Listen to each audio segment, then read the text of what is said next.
ہر مسلمان پر فرض ہے، لازم اور ضروری ہے۔ جس طرح نماز، روزہ، حج، زکوٰۃ یہ لازم اور ضروری کام ہے، اسی طرح نماز کے ساتھ یعنی جملہ عبادات کے ساتھ، جس میں نماز، روزے، زکوٰۃ اور حج اور دیگر جتنی بھی عبادات ہیں وہ ساری اس میں شامل ہو جاتی ہیں۔ وَقَضَىٰ رَبُّكَ أَلَّا تَعْبُدُوا، اس کی عبادات میں ساری چیزیں آ جاتی ہیں۔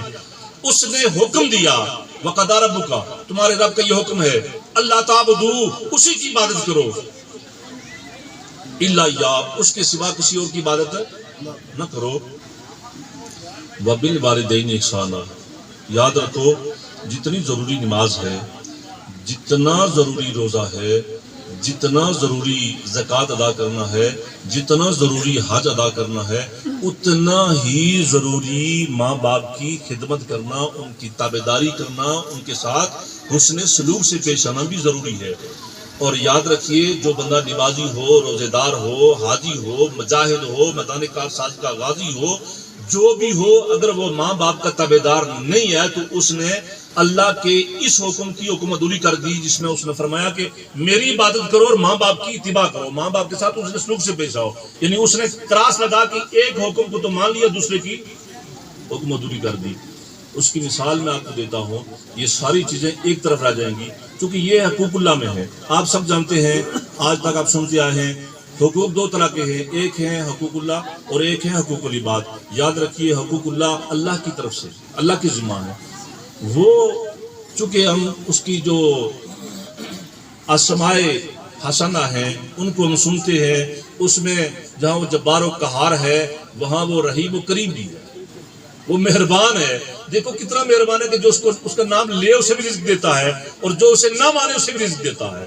اور میں سمجھتا ہوں کہ کسی کے رزق میں کوئی کمی نہیں واقع ہوتی، وہ اچھے سے اچھا رزق چاہے اسے کوئی مانے یا نہ مانے۔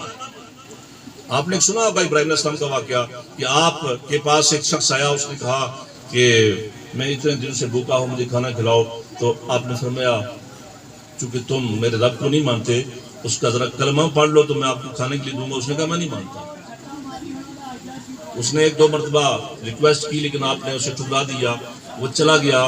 لیکن اللہ کی طرف سے عطاب آ گیا، اللہ نے فرمایا تو نے میرے مہمان کو واپس بھیج دیا ہے۔ جب میں اسے رزق دیتا ہوں، مالک و خالق ہوں، میں اسے رزق دیتا ہوں، میں نے کبھی اسے جھڑکا نہیں، تو تو نے کیوں اسے واپس بھیج دیا؟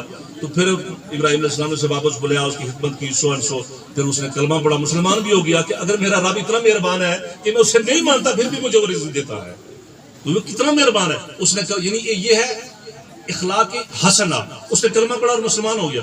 سو وہ ہر ایک کو رزق دیتا ہے، مگر یاد رکھیے وہ مہربان ہے، وہ کریم ہے، وہ رحیم ہے، وہ معاف فرما دے گا۔ کون سے حقوق جو اس کے ساتھ جو ریلیٹڈ ہیں انہیں وہ معاف فرما دے گا، لیکن جو حقوق العباد ہیں وہ نہیں وہ معاف فرمائے گا جب تک وہ مدارہ معاف فرمائے گا۔